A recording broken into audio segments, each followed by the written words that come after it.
Bienvenue à Mise à jour, notre émission de Dieu TV. Aujourd'hui, nous avons un invité, vraiment un garçon super. C'est mon ami Samuel. Ça va? Très bien. Tu es venu exprès, tu es venu de Ouagadougou pour nous rendre visite, ici en Europe, Dieu Oui. TV. Oui. Tu veux nous copier, hein? Tu es venu pour espionner, tu veux nous copier. Tu as pris plein de notes, des photos. Pas de photo, mais je dirais que je suis là pour un peu exploiter un peu l'expertise de Mima Vision, qui a quand même une très grande expérience dans tout ce qui est production audiovisuelle. Et vu que nous voulons faire presque la même chose, ou bien je dirais la même chose à Ouagadougou, mieux peut-être. Vous voulez faire mieux que voilà. Je suis là dans ce cadre pour discuter, échanger, prendre un peu de l'expérience au niveau de Mima Vision. C'est quoi qui te plaît? C'est quoi qui t'a... La chose qui m'a... Tout est avec l'ordinateur et tout? Tout est Oui, géré? la chose qui m'a le plus frappé, c'est le sens de l'organisation que vous avez quand même développé.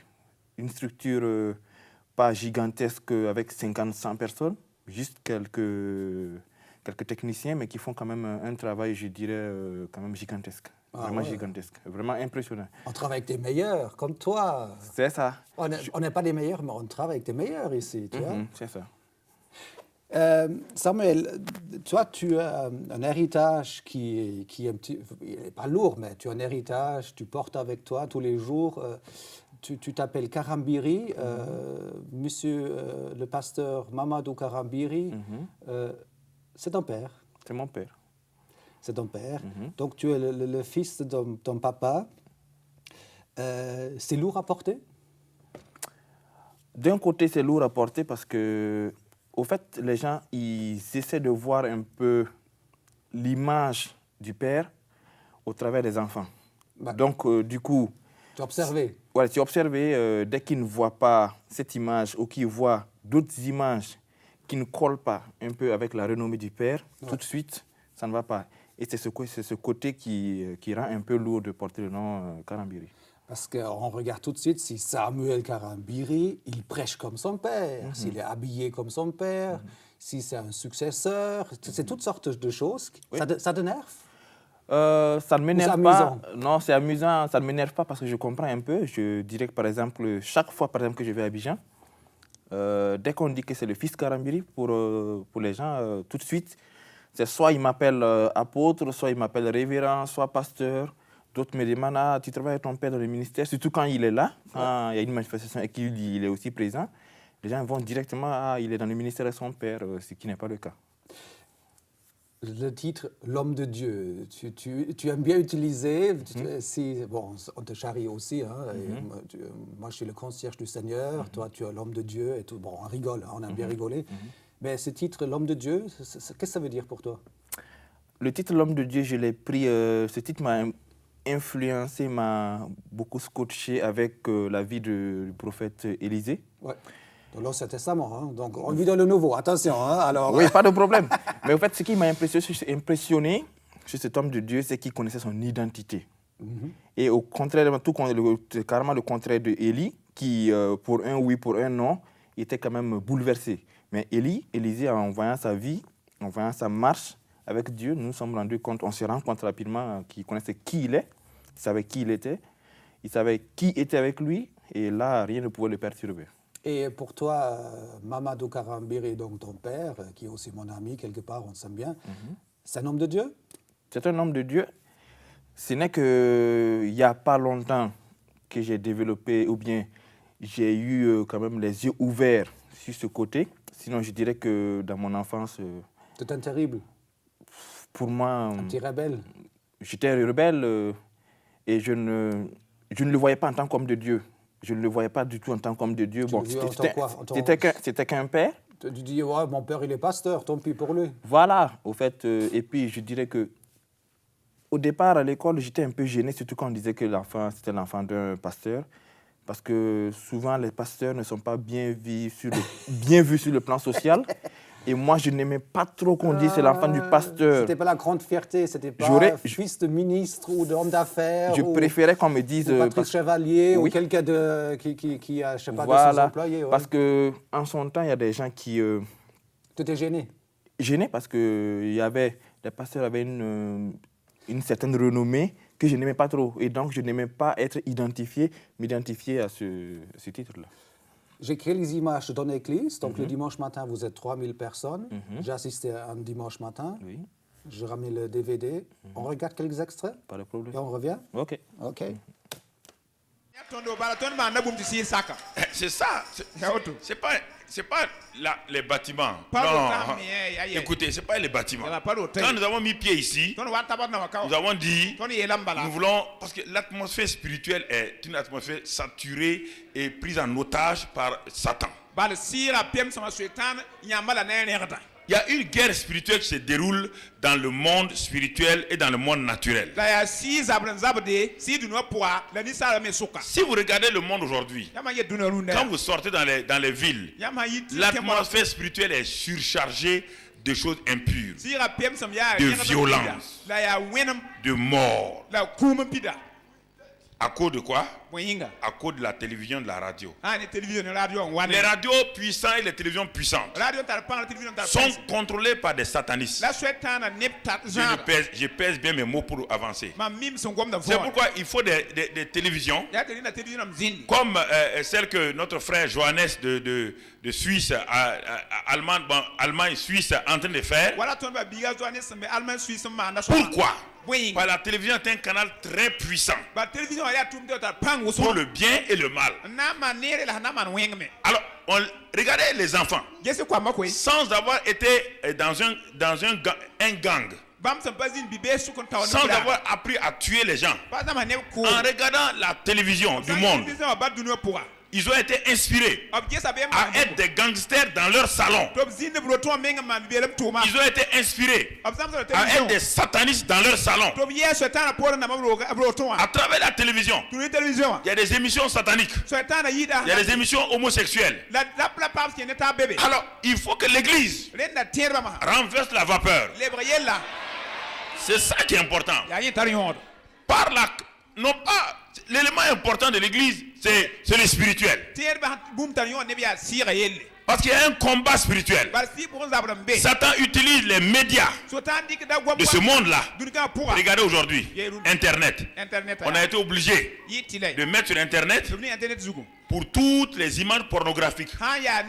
Ils ont mis des codes maintenant, je vous préviens. C'est lui qui a l'habitude de regarder là. Quiconque regarde maintenant une chose pornographique, dans n'importe quel part du monde, on sait qui vous êtes. Et on va envoyer la police vous attraper.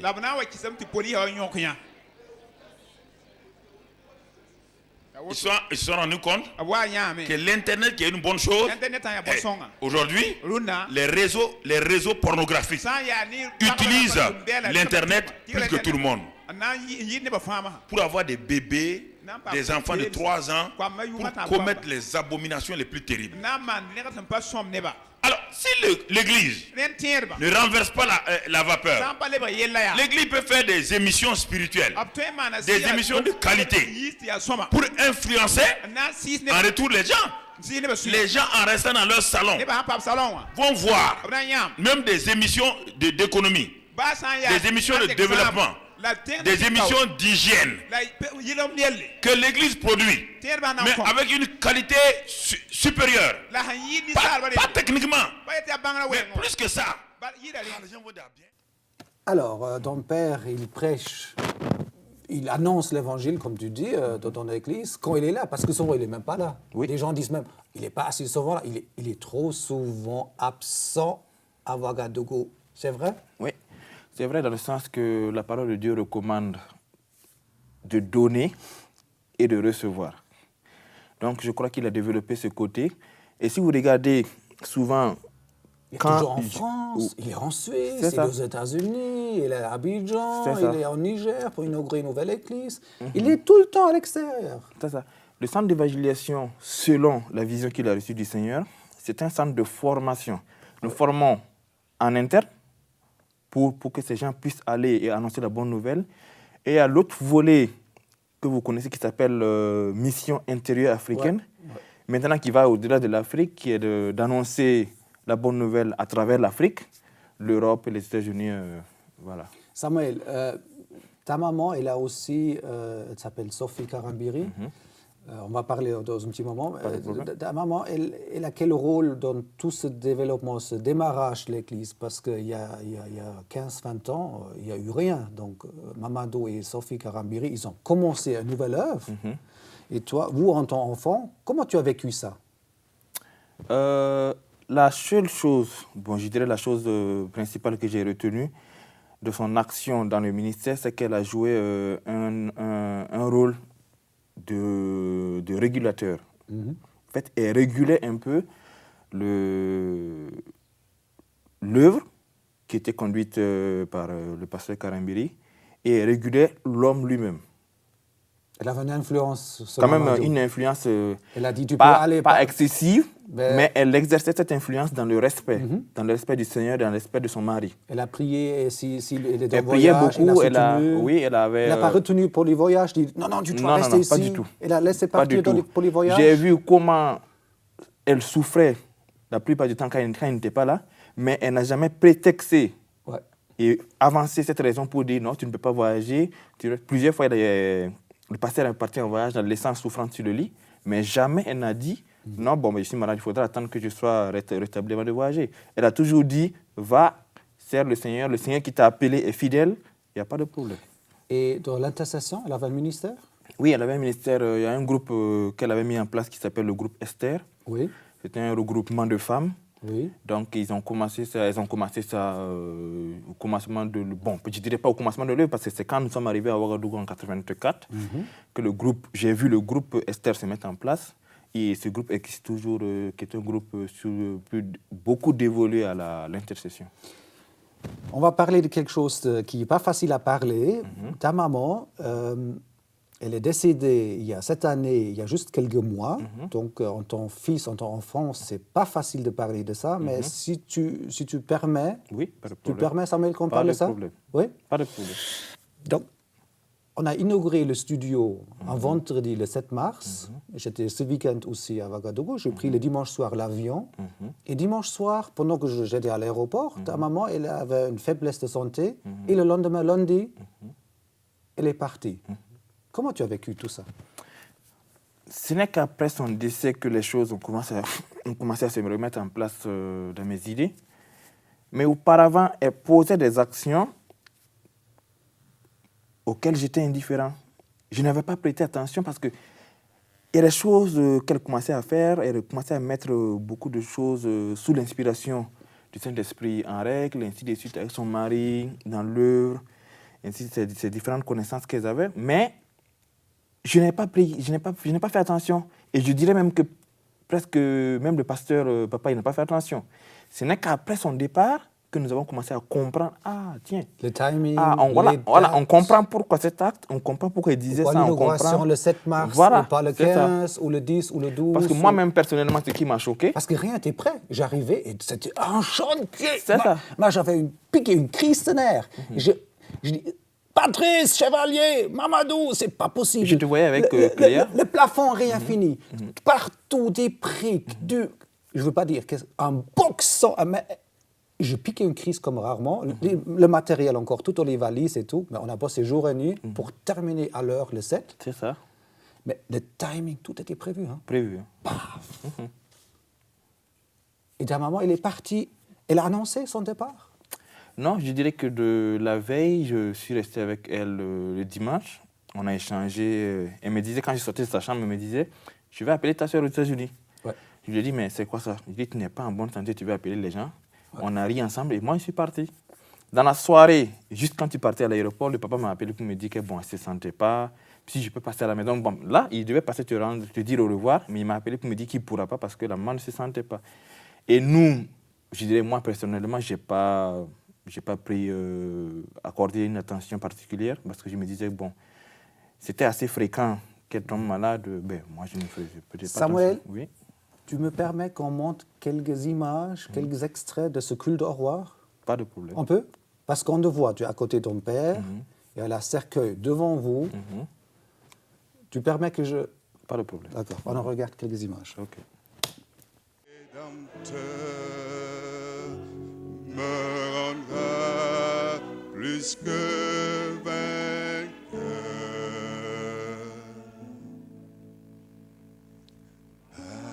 foi, je marcherai en comptant sur ses promesses. Par lui je triompherai en tout temps de mes détresses. Et par la foi, nous marcherons. Oui, par la foi, nous triomphons. Par la foi, mon Rédempteur me rendra plus que vainqueur. Amen. Merci.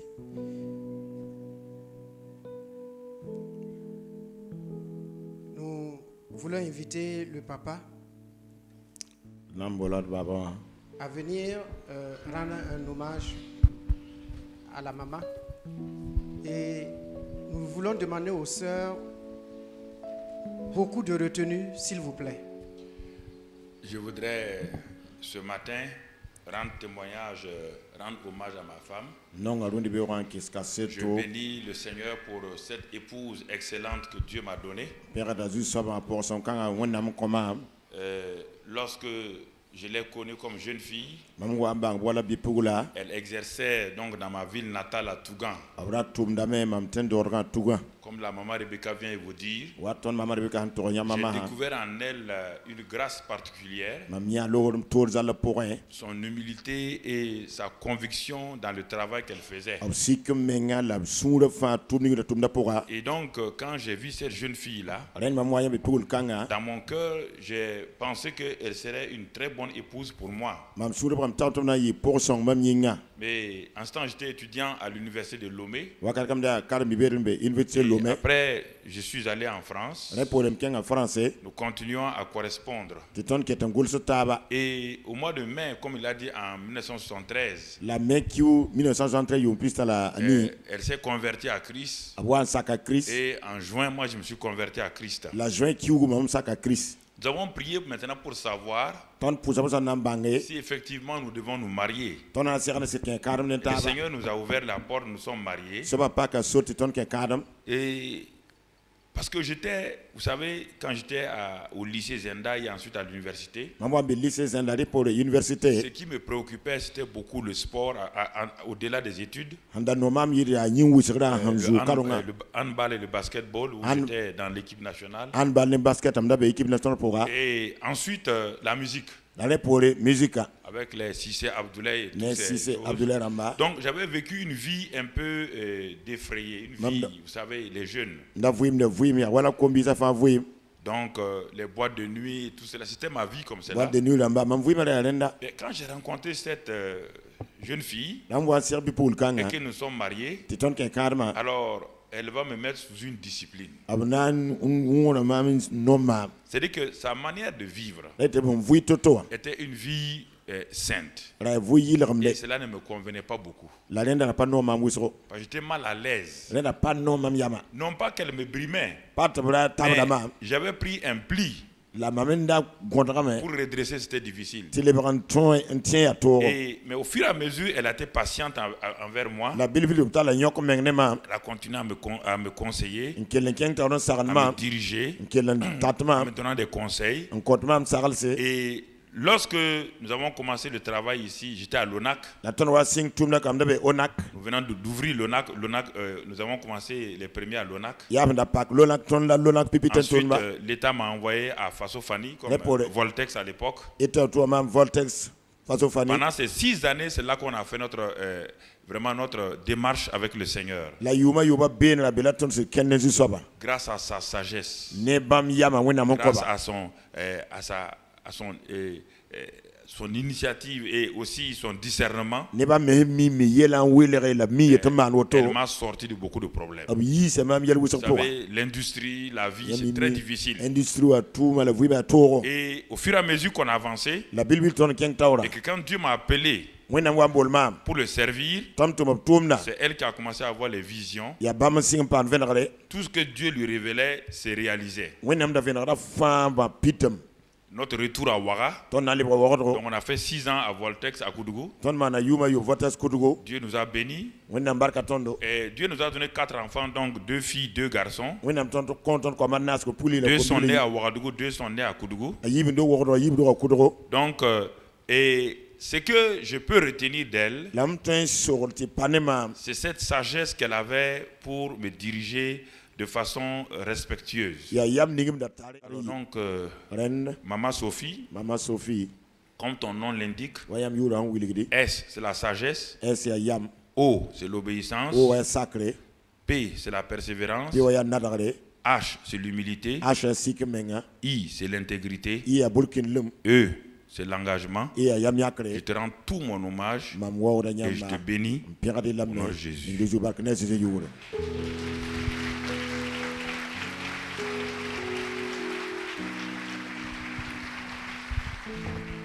Nous allons écouter un cantique de la chorale.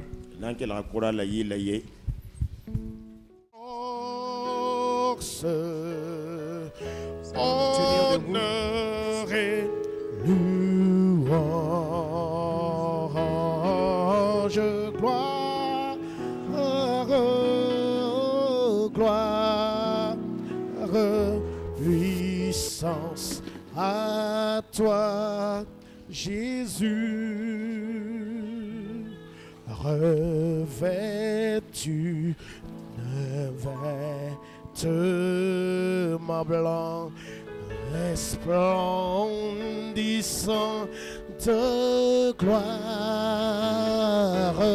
sera celui qui par le sang remporte la victoire, victoire, force, honneur et louange, disons gloire, gloire, gloire à l'agneau, puissance à toi, Jésus, avec Christ, celui qui vaincra s'assiera sur son trône, et de ses mains il recevra l'immortelle couronne, victoire et force, honneur et louange, gloire, gloire, puissance à toi, Jésus.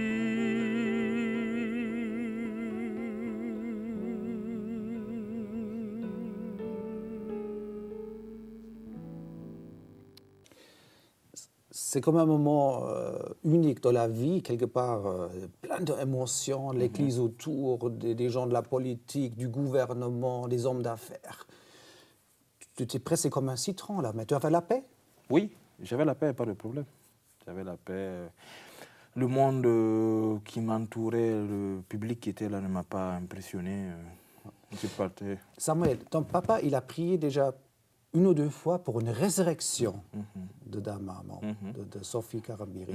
C'est vrai, elle est revenue déjà 1 ou 2 fois à la vie? Oui. Explique-nous. La première fois, elle était malade, je crois qu'elle avait une pneumonie. Et ça, c'était dans une des villes où papa il exerçait. Et c'était une pneumonie qu'elle avait. Et je crois que cette pneumonie s'est aggravée. Et ça aussi, il était en mission. Et je crois que il y a une sœur, une maman qu'on appelle maman Rebecca, qui a eu la révélation, qui a prié. Et papa aussi en mission a appelé et a dit non, il a vu l'âme de la maman qui partait, mais il a prié, il a demandé la grâce de Dieu et l'âme est revenue. La deuxième fois, elle était enceinte. Elle était enceinte de ma petite sœur, celle qui me suit, qui s'appelle Daniela, qui est au pays actuellement. Et la grossesse, c'est compliqué parce que l'enfant se présentait sous plusieurs formes, sauf la forme normale. Tantôt, l'enfant venait par la main, tantôt par le pied. Et là, ça s'est vraiment très mal passé. C'était très mal passé. Mais ça aussi, il n'était pas là. Il partait en mission et elle-même, elle a dit au pasteur, Bob, tu peux aller, il n'y a pas de problème, c'est sans problème, tu peux aller prêcher l'évangile. Et en allant, il a dit à Dieu, toi qui m'as appelé pour te servir, je sais que tu es fidèle. C'est vrai qu'en tant qu'être humain, ça fait quand même quelque chose de partir. Et pour les médecins qui étaient des Chinois à l'époque, ils trouvaient qu'il était fou. Ils trouvaient que c'était quand même un homme pas du tout raisonné, c'est pas du tout sérieux, qu'il laisse sa femme sur la table en train de mourir et qui va en mission. C'est quand même fou. Voilà, ça aussi, limite, on dirait, c'est limite. Limite. Et ça aussi, Dieu a encore intervenu et ça s'est bien passé, il est revenu. Et ta sœur, elle avait aussi un accident très grave. Elle est décédée aussi aux États-Unis cette année. En 2007, le 7 mars 2007, elle a donné naissance à un bébé, un garçon qui s'appelle John. Et pendant les premières semaines, tout s'est bien passé. Et au bout d'une semaine, les choses se sont aggravées à l'étonnement de tous. Et ça s'est aggravé, elle est rentrée dans le coma. Ta sœur Dans le coma et elle est décédée. Ta sœur est décédée. Cliniquement, voilà. Le cœur plus de battement et on a vu sur le... Voilà, parce que quand le samedi, c'était un samedi, vers 13h, quand l'appel est venu des États-Unis pour dire à mon père que ça n'allait pas, et, son mari a dit à papa, mais le cœur de Daniela s'est arrêté. Et ton père, il a réagi comment? Il a dit d'abord, en fait, il ne voulait pas, bon, c'est un peu difficile à croire. Il a dit, est-ce qu'elle est dans le... s'est-elle évanouie? Est-elle dans le coma ou bien elle est décédée? Le mari a dit non, elle n'est ni évanouie, ni dans le coma, elle est décédée. Et vraiment, elle était décédée. Et ton père, il a pris l'avion? Il est allé aux États-Unis? La première chose qu'il voulait faire, c'était ça. Mais le Saint-Esprit lui a dit non. Bouge pas. Bouge pas. Je n'étais pas encore donné le feu vert pour aller. Donc rapidement, il y a une chaîne qui s'est mise en branle pour intercéder. L'intercession est montée. Partout dans le monde, des chaînes se sont lancées. Les gens ont commencé à prier. Et elle est revenue? Elle est revenue en gros 3 semaines à 1 mois après. Elle est vivante? Oui. Parce que là même encore... Mais ton père, il a quand même pris l'avion à un moment ou l'autre? Il a pris un avion peut-être 10 jours ou 2 semaines après. Il a pris quand même pour... Oui, mais le témoignage qui est revenu, il m'a dit que quand il était face au corps de ma sœur, là, il ne pouvait rien faire. Il ne pouvait rien faire en tant que père, en tant qu'homme de Dieu.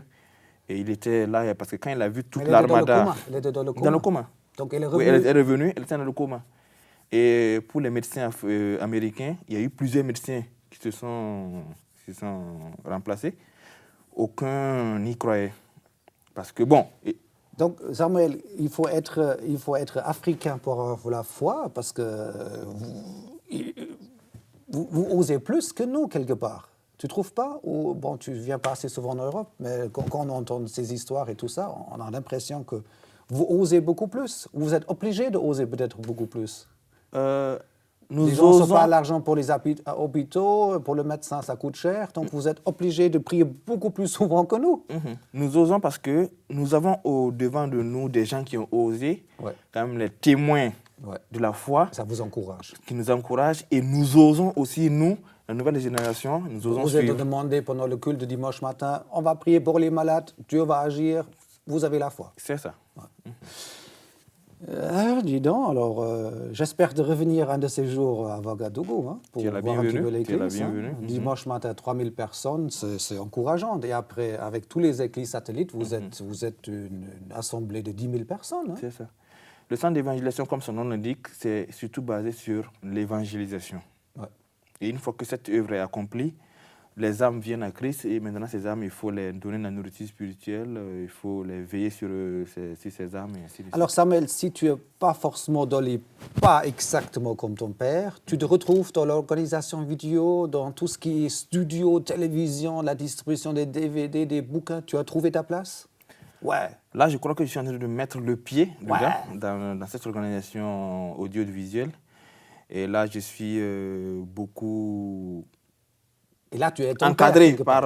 Et là, tu peux bosser avec ton père. Ton père qui fait des dizaines et dizaines de DVD partout. Vous avez des centaines de titres. Et Samuel, il va les distribuer. Ouais, par la Des grâce de centaines Dieu. de titres, mettre sur télévision, sur satellite, DVD. Là, tu as un méga job, Samuel. Par la grâce de Unique. Dieu. Tu connais Rolf Schneider, c'est mon ami? Très bien. On l'a rencontré il y a On 2 l'a jours. rencontré, c'était la seule fois que je l'ai rencontré, la première fois que je l'ai Ouais, rencontré. tu as discuté avec lui il y a 2 jours. C'est ça, oui. Alors, on va montrer un petit extrait de Rolf Schneider parce que cet été, on était au sud de la France avec 5 camarades. On a filmé un petit concert de Rolf Schneider et Rolf Schneider, il a annoncé, comment on dit, l'évangile, il a prêché, il a allumé des jeunes, il a fait son speech et tout. Tu aimerais bien voir un extrait de son concert? Oui, C'est ton ami, un petit peu, Rolf. oui. Il est bien. Parce que dans mon enfance, j'ai fait un peu de la musique, donc ce monsieur il m'a beaucoup impressionné. Quel instrument? La guitare? Oui, j'ai commencé par la guitare basse. Ouais. Après, j'ai fait de l'accompagnement et voilà. Donc, tu aimes bien la manière Rolf il joue. Ah ouais. Il C'est est un vraiment bon. impeccable. C'est un bon. Ouais, un super. Samuel, c'était super sympa de discuter avec toi. On connaît ton père, maintenant on connaît le fils. C'est super sympa. Tu as un super ministère, tu verras. Donc on est avec toi et nous, on va apprendre un jour de toi. Tu vas nous filer tous les bons messages et tout. Pas de problème. On va se quitter sur ces images-là Ok, et on ne revient plus. pas de problème. Et on se voit un jour à Ouagadougou. Ça marche. Ciao Samuel. Merci. Ciao.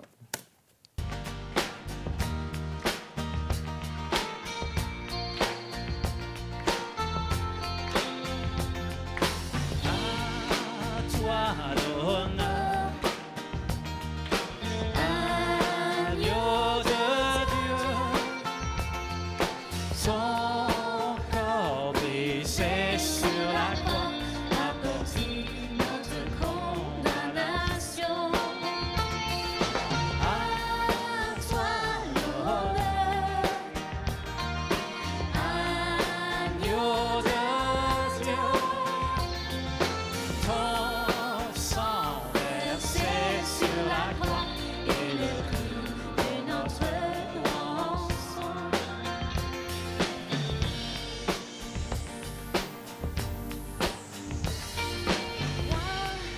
Souffrant pour nos péchés, tu t'es chargé de nos fautes, qui ne pourra s'en délier. Tant de cruauté. À toi l'honneur,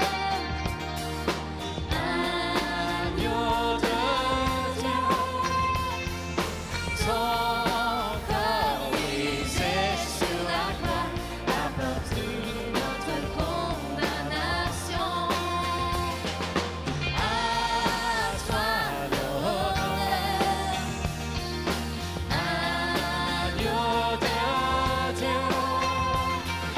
Ton sang versé sur la croix et le prix de notre rançon. Moi, méprisé sur la terre, tu as bu la coupe amère.